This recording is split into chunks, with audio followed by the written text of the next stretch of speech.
Welcome to master mind of GK. एक बार फिर से आप लोग का स्वागत है मास्टर माइंड ऑफ जीके में। फ्रेंड्स, आज इस वीडियो में हिंदी के 50 महत्वपूर्ण सवाल को देखेंगे। इसके पहले वाले वीडियो में फ्रेंड्स हिंदी भाषा का उद्भव और विकास से 50 प्रश्न पार्ट 1 में देख चुके थे और शेष जो 50 प्रश्न बचा हुआ है फ्रेंड्स आज के वीडियो में देखेंगे तो टोटल आपका हिंदी भाषा का उद्भव और विकास से 100 प्रश्न हो जाएगा। तो चलिए वीडियो को शुरू करते हैं। फ्रेंड्स, रिक्वेस्ट है कि चैनल को अभी तक सब्सक्राइब नहीं किया है तो चैनल को सब्सक्राइब कर बेल आइकन को दबा दें और वीडियो को लाइक नहीं किया फ्रेंड्स तो चलिए वीडियो को लाइक कर दीजिए।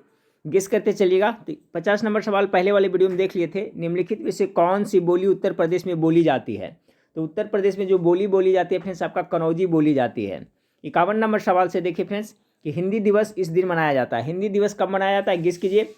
तो हिंदी दिवस 14 सितंबर को मनाया जाता है। क्यों मनाया जाता है फ्रेंड्स? क्योंकि संविधान ने 14 सितंबर 1949 ईस्वी को हिंदी को भारत की राजभाषा घोषित किया था। ठीक है, 14 सितंबर कितना 1949 ईस्वी को। इसलिए प्रत्येक वर्ष 14 सितंबर को हिंदी दिवस के रूप में हम लोग मनाते हैं। 52 नंबर सवाल देखिए, हिंदी भाषा राज्य के अंतर्गत कौन सा राज्य नहीं है? ठीक है, कौन सा राज्य है जो हिंदी भाषा के अंतर्गत नहीं आता आपका? तो 52 का करेक्ट आंसर हो जाएगा फ्रेंड्स आपका महाराष्ट्र। महाराष्ट्र में मुख्य रूप से मराठी बोला जाता है। बाकी उत्तर प्रदेश, झारखंड और बिहार में हिंदी बोली जाती है।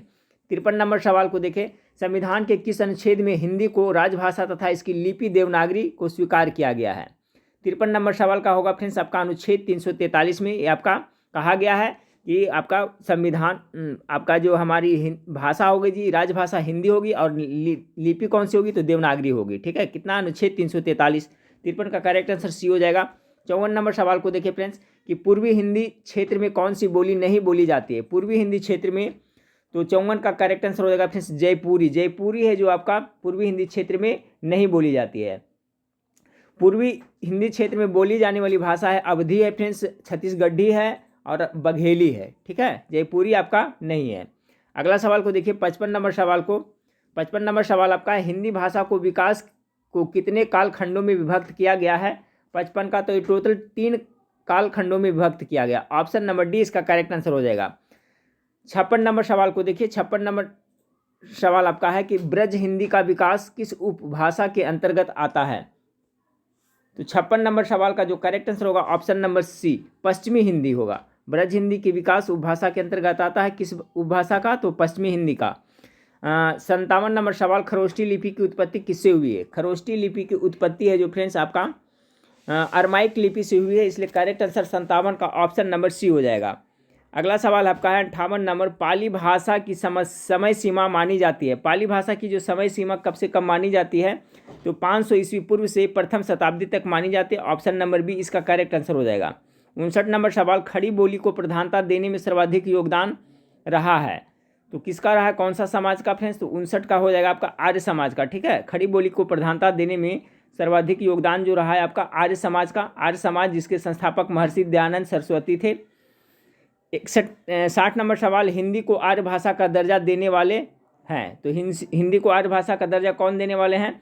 तो ये आपका दयानंद सरस्वती हो जाएगा। ऑप्शन नंबर ए इसका करेक्ट आंसर होगा। हिंदी की मूल उत्पत्ति किससे हुई है? चलिए, बहुत इंपॉर्टेंट सवाल है। तो हिंदी का जो मूल उत्पत्ति है फ्रेंड्स तो आपका सौरसेनी अपभ्रंश से हुई। ऑप्शन नंबर डी इसका करेक्ट आंसर होगा। संस्कृत भाषा में अक्षरों की संख्या कितनी है? 62 का करेक्ट आंसर हो जाएगा फ्रेंड्स। संस्कृत भाषा में संस्कृत वर्णमाला में देखा जाए तो आपका 39 टोटल है अक्षर है। ठीक है, ऑप्शन नंबर डी इसका करेक्ट आंसर हो जाएगा। जिसमें आपका फ्रेंड्स संस्कृत में 14 है जो क्या हो जाता है? स्वर हो जाता है और 33 क्या हो जाता है? व्यंजन हो जाता है और 2 होता है जो आपका क्या होता है? तो स्वर मिश्रित होता है। ठीक है, राजभाषा संबंधित अधिनियम कब पारित किया गया था? बहुत इंपॉर्टेंस वाले भी 63 का। तो देखिए, राजभाषा संबंधित अधिनियम है जो आपका 1963 ईस्वी में पारित हुआ था। इसलिए ऑप्शन नंबर सी इसका करेक्ट आंसर हो जाएगा। 64 नंबर सवाल को देखिए, जिस शास्त्र में शब्दों के शुद्ध रूप और प्रयोग के नियमों का निरूपण होता है उसे क्या कहते हैं? 64 का तो उसे हम लोग व्याकरण कहते हैं फ्रेंड्स। ऑप्शन नंबर सी इसका करेक्ट आंसर हो जाएगा। 65 नंबर, चूलिका किसका भेद है? चूलिका किसका भेद है 65 का? तो इसका करेक्ट आंसर होगा फ्रेंड्स प्राकृत का होगा। ठीक है, चूलिका है जो प्राकृतिक का भेद है यानी प्राकृत भाषा का। तो ऑप्शन नंबर बी इसका करेक्ट आंसर हो जाएगा। 66 नंबर सवाल को देखिए, निम्न में से कौन सा अनुच्छेद राष्ट्रपति द्वारा राजभाषा आयोग एवं समिति के गठन से संबंधित है? तो 66 का करेक्ट आंसर होगा फ्रेंड्स। देखिए, निम्न में से कौन सा अनुच्छेद राष्ट्रपति द्वारा राजभाषा आयोग ना, तो ये आपका 344 इसका करेक्ट आंसर हो जाएगा। भारतीय संविधान का अनुच्छेद 344 राष्ट्रपति द्वारा राजभाषा आयोग एवं समिति के गठन से संबंधित है। 344 राजभाषा आयोग का प्रावधान भारतीय संविधान के किस भाग में किया गया है? बहुत इंपॉर्टेंट सवाल ये भी है। तो देखिए, राजभाषा आयोग का प्रावधान भारतीय संविधान के 17वें भाग में किया गया है। बहुत ज़्यादा इंपॉर्टेंट, याद रखिएगा, ठीक है। 17वें भाग यानी 67 का करेक्ट आंसर ऑप्शन नंबर आपका सी हो जाएगा। 68 नंबर, राजभाषा आयोग का गठन कब किया गया था? राजभाषा आयोग का गठन देखा जाए फ्रेंड्स तो आपका 1955 ईस्वी में किया गया था। ऑप्शन नंबर सी इसका करेक्ट आंसर हो जाएगा, ठीक है। राजभाषा आयोग का गठन कब किया गया था? तो 1955 ईस्वी में। अगला सवाल को देखते हैं। 69 नंबर सवाल आपका है कि भाषा से संबंधित जेबीपी समिति के सदस्य कौन थे? 69 का जो करेक्ट आंसर होगा फ्रेंड्स, जेबीपी का आपका जवाहरलाल नेहरू, सरदार, तीनों हो जाएगा, ठीक है फ्रेंड्स। ऑप्शन नंबर डी इसका करेक्ट आंसर हो जाएगा।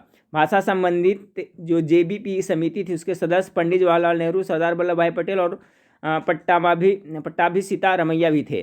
70 नंबर, राज्य पुनर्गठन आयोग की स्थापना कब हुई थी? 70 का जो करेक्ट आंसर हो जाएगा फ्रेंड्स आपका ऑप्शन नंबर बी, आपका 1953 ईस्वी में राज्य पुनर्गठन आयोग की जो आप स्थापना की गई थी, तो अब केंद्र सरकार द्वारा 22 दिसंबर 1953 को किया गया था। तो ऑप्शन नंबर 20 का करेक्ट आंसर होगा। 71 नंबर सवाल है, संविधान के अनुच्छेद 343 के द्वारा हिंदी को के रूप में मान्यता मिली है। तो हिंदी को राजभाषा के रूप में मान्यता मिली है। 71 का correct answer option number B हो जाएगा। 72 नंबर सवाल को देखिए, भारतीय संविधान में हिंदी को राजभाषा के रूप में मान्यता मिली, कब मिली थी? तो 72 का फ्रेंड्स वही 14 सितंबर 1949 ईस्वी को मिली थी, इसलिए 14 सितंबर को हम लोग प्रत्येक वर्ष हिंदी दिवस के रूप में मनाते हैं। 73 नंबर, पहला विश्व हिंदी सम्मेलन किसकी अध्यक्षता में हुआ था? ये भी बहुत ज़्यादा इंपॉर्टेंट सवाल है 73 का। तो देखिए फ्रेंड्स, आपका पहला जो विश्व हिंदी सम्मेलन हुआ था वो आपका शिवसागर राम गुलाम की अध्यक्षता में हुआ था। ऑप्शन नंबर सी इसका करेक्ट आंसर हो जाएगा। पहला विश्व हिंदी सम्मेलन किसकी अध्यक्षता में हुआ? तो शिवसागर राम गुलाम, इसका करेक्ट आंसर होगा। 73 का correct answer option number C. 74 number सवाल को देखिए, छठा विश्व हिंदी सम्मेलन कहाँ हुआ था? तो देखिए, छठा विश्व हिंदी सम्मेलन आपका ब्रिटेन में हुआ था। Option number C correct answer हो जाएगा। 8वां विश्व हिंदी सम्मेलन कहाँ आयोजित किया गया था? 75 का करेक्ट आंसर, ये न्यूयॉर्क में हुआ था। हिंदी को संवैधानिक रूप से राजभाषा कब घोषित किया गया? फ्रेंड्स वही क्वेश्चन देखिए बार बार आ रहा है, वही 14 सितंबर 1949 ईस्वी को। तो इस तरह से घुमा फिरा करके देखिए, ये क्वेश्चन बहुत ज़्यादा इंपॉर्टेंट है, पूछा जाता है। 77 नंबर सवाल, राजभाषा का सही अर्थ क्या है? चलिए दिमाग लगाइए इसमें। 77 का तो राजभाषा का सही अर्थ है तो सरकारी कार्यालयों में प्रयुक्त होने वाली भाषा को ही राजभाषा कहा जाता है। Option number D correct answer होगा। 78 नंबर सवाल आपका है, गियर्सन के अनुसार भारत में कितने भाषा परिवार है? 78 का करेक्ट आंसर ऑप्शन नंबर 6 प्रकार के है, ठीक है। गियर्सन के अनुसार कितने हैं? तो 6 प्रकार के हैं। 79 के देखिए फ्रेंड्स कि विश्व में कुल कितनी भाषाएं मान्यता प्राप्त है? विश्व में देखा जाए तो एक आकलन के हिसाब से फ्रेंड्स आपका 2796 है। Option number B correct answer हो जाएगा। 80 नंबर सवाल को देखिए, हिंदी भाषा का जन्म हुआ है। हिंदी भाषा का जो जन्म हुआ है फ्रेंड्स आपका अपभ्रंश से हुआ है, ठीक है। हिंदी भाषा का जन्म जो किससे हुआ है? तो आपका अपभ्रंश से हुआ। Option number A correct answer होगा। 81 नंबर, विश्व की सर्वाधिक बोली जाने वाली भाषाओं में हिंदी का स्थान है। तो 81 का जो करेक्ट आंसर हो जाएगा ऑप्शन नंबर सी, विश्व की सर्वाधिक बोली जाने वाली भाषाओं में हिंदी का तीसरा स्थान आता है। 81 का करेक्ट आंसर सी हो जाएगा। 82 नंबर सवाल को देखिए, जिस क्षेत्र में भाषा बोली जाती है वह भाषा व्यापक रूप से उस क्षेत्र की क्या होती है? उस क्षेत्र की वो आपका मातृभाषा कही जाती है। Option number C correct answer होगा। बहुत इंपॉर्टेंट, जिस क्षेत्र में जो भाषा बोली जाती है फ्रेंड्स वह भाषा व्यापक रूप से उस क्षेत्र क्या कहलाते हैं? मातृभाषा कहलाती है। 82 का करेक्ट आंसर सी हो जाएगा। 83 नंबर सवाल देखिए, भाषाविद के अनुसार जिन ध्वनि चिन्हों द्वारा मनुष्य परस्पर विचार विनिमय करता है उसकी समष्टि को भाषा कहते हैं। तो किसके द्वारा? 83 का तब बी हो जाएगा। डॉक्टर बाबू राम सक्सेना, भाषाविद डॉक्टर बाबू राम सक्सेना के अनुसार जिन ध्वनि चिन्हों द्वारा मनुष्य परस्पर विचार विनिमय करता है उसकी समष्टि को ही भाषा कहते हैं। किसके? तो याद रखिएगा डॉक्टर बाबू राम सक्सेना। 84 नंबर सवाल को देखिए, 84 नंबर सवाल होगा यहाँ पर क्या भरा है? को क्षेत्रीय भाषा भी कहते हैं। तो बी भाषा को क्षेत्रीय भाषा भी कहते हैं। 84 का correct answer option number B होगा। 85 नंबर, भाषा की अभिव्यक्ति के कितने रूप हैं? तो भाषा को अभिव्यक्त कितने तरह से किया जा सकता है फ्रेंड्स? तो 2 तरह से किया जा सकता है, ठीक है। ऑप्शन नंबर बी इसका करेक्ट आंसर हो जाएगा। भाषा की अभिव्यक्ति कितने रूप है? तो 2 रूप है। 85 का correct answer option number C हो जाएगा। 86 नंबर सवाल, किस भाषा की लिपि ब्राह्मी के दक्षिण रूप में विकसित हुई है? ये कन्नड़ इसका करेक्ट आंसर होगा। किस भाषा की लिपि ब्राह्मी के दक्षिण रूप में विकसित हुई? तो कन्नड़ इसका करेक्ट आंसर होगा। गुजरात भाषा किससे विकसित हुई है? एक गुजराती भाषा है जो किससे विकसित हुई है फ्रेंड्स? तो ये आपका सौरसेनी भ्रंश से हुई है। ऑप्शन नंबर डी इसका करेक्ट आंसर हो जाएगा। 88 नंबर दद्दर भाषा का दूसरा नाम क्या है? ये दद्दर भाषा का जो दूसरा नाम है फ्रेंड्स आपका पैसाची से भी कहा जाता है। ऑप्शन नंबर डी इसका करेक्ट आंसर होगा दद्दर का। अगला है मैथिली भाषा का केंद्र है, चलिए गेस कीजिए मैथिली भाषा का केंद्र कहाँ है फ्रेंड्स? तो आपका मैथिली भाषा का केंद्र बिहार के तिरहुत है। ये तिरहुत कहाँ पड़ता है? तो बिहार में। करेक्ट आंसर ये हो जाएगा। 90 नंबर लहंदा किस स्थान की भाषा है? गेस कीजिए।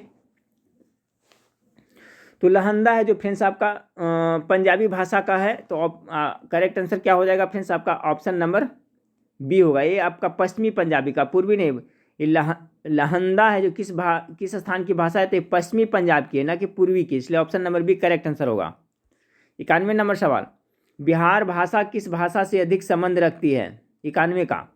तो देखिए बिहारी भाषा है जो किस भाषा से अधिक संबंध रखते हैं फ्रेंड्स? तो बिहारी भाषा है जो बांग्ला भाषा से अधिक संबंध रखते हैं। ऑप्शन नंबर ए इसका करेक्ट आंसर होगा। तमिल परिवार किस परिवार की सबसे पुरानी साहित्यिक भाषा है? तमिल किस परिवार की सबसे पुरानी साहित्यिक भाषा है? तो तमिल है जो आपका फ्रेंड्स द्रविड़ परिवार के अंतर्गत आता है। ऑप्शन नंबर बी इसका करेक्ट आंसर हो जाएगा। 93 नंबर सवाल, मध्य प्रदेश की प्रमुख जनपद लोक भाषाएं हैं मध्य प्रदेश की। तो 93 का करेक्ट आंसर होगा बुंदेली, बघेली, मालवी और निमाड़ी। याद रखिएगा मध्य प्रदेश की प्रमुख जनपद भाषाएं में बुंदेली, बघेली, मालवी और निमाड़ी करेक्ट आंसर हो जाएगा। 94 नंबर सवाल को देखिए, तुर्की अरबी हिंदवी भाषा जेतो आही जामे मारग प्रेम का सबई सराहे ताही। देखिए आपका भाषा के विषय में उक्त पंक्तियाँ किसने कही है? क्या कही है कि तुर्की अरबी हिंदवी भाषा जेतो आही जामे मारग प्रेम का सबई सराहे ताही। ये किसने कहा था फ्रेंड्स? 94 का करेक्ट आंसर हो जाएगा रसखान के द्वारा कहा गया था। बोली विकसित होकर बनती है, बोली जब विकसित होती है तो क्या बनती है फ्रेंड्स? तो ये अब आपका विभाषा बनती है। ऑप्शन नंबर सी इसका करेक्ट आंसर हो जाएगा। विभाषा को क्या कहा जाता है? तो विभाषा को उपभाषा भी कहा जाता है। 96 का करेक्ट आंसर आपका ए हो गया। 97 नंबर सवाल को देखें कि निम्नलिखित बोलियों में से कौन सी बोली उत्तर प्रदेश में नहीं बोली जाती है? 97 का हो जाएगा फ्रेंड्स आपका मैथिली, क्योंकि मैथिली जो आपका बिहार की बोली है। अगला सवाल है 98 नंबर की हिंदी भाषा की बोलियां के वर्गीकरण के आधार पर छत्तीसगढ़ी बोली है। तो छत्तीसगढ़ी बोली किसके अंतर्गत आएगा फ्रेंड्स? अभी हम लोग ने देखा था, ये आपका पूर्वी हिंदी के अंतर्गत छत्तीसगढ़ी आएगा। ऑप्शन नंबर 98 के करेक्ट आंसर हो जाएगा। 98 का ए। 99 नंबर छत्तीसगढ़ी बोली संबंध है। तो छत्तीसगढ़ी आपका पूर्वी हिंदी से संबंधित है। चलिए आज का लास्ट सवाल देख लेते हैं फ्रेंड्स, पूर्वी हिंदी के अंतर्गत आती है। तो 100 नंबर पूर्वी बोली के अवधी, बघेली, छत्तीस सभी आती है, इसलिए ऑप्शन नंबर डी इसका करेक्ट आंसर होगा। ठीक है फ्रेंड्स, तो हिंदी भाषा का उद्भव और विकास से हम लोग 2 पार्ट में 100 क्वेश्चन देख लिए फ्रेंड्स। ठीक है, इससे आपका क्वेश्चन एग्जाम में पूछा जा सकता है। तो और बाकी जो हिंदी के जो प्रैक्टिस सेट है मैं आपको प्रोवाइड करा रहा हूँ फ्रेंड्स। अभी तो मैं बार बार बता रहा हूँ कि अभी एप्लीकेशन में बहुत ज़्यादा वर्क है, इसलिए एप्लीकेशन में लगे हुए हैं। इसके बाद आपको मैथ का भी वीडियो प्रोवाइड कराया जाएगा और अंग्रेजी का भी कराया जाएगा। बाकी जीके, जीएस और हिंदी का तो मैं प्रोवाइड करा ही रहा हूँ फ्रेंड्स। अंग्रेजी और मैथ का भी आपको जल्द वीडियो प्रोवाइड कराया जाएगा एप्लीकेशन पब्लिश होने के बाद। उसके बाद जिस तरह से एप्लीकेशन जब पब्लिश हो जाएगा फ्रेंड्स, उसके बाद लाइव क्लास भी मैं कंटिन्यू 8 बजे रात से आऊँगा। अभी लाइव क्लास नहीं आ रहा हूँ फ्रेंड्स, क्योंकि उसमें बहुत ज़्यादा वक्त लग रहा है टाइप करने में। ठीक है, तो चलिए नेक्स्ट वीडियो में फिर मिलते हैं। देखने के लिए थैंक यू, धन्यवाद।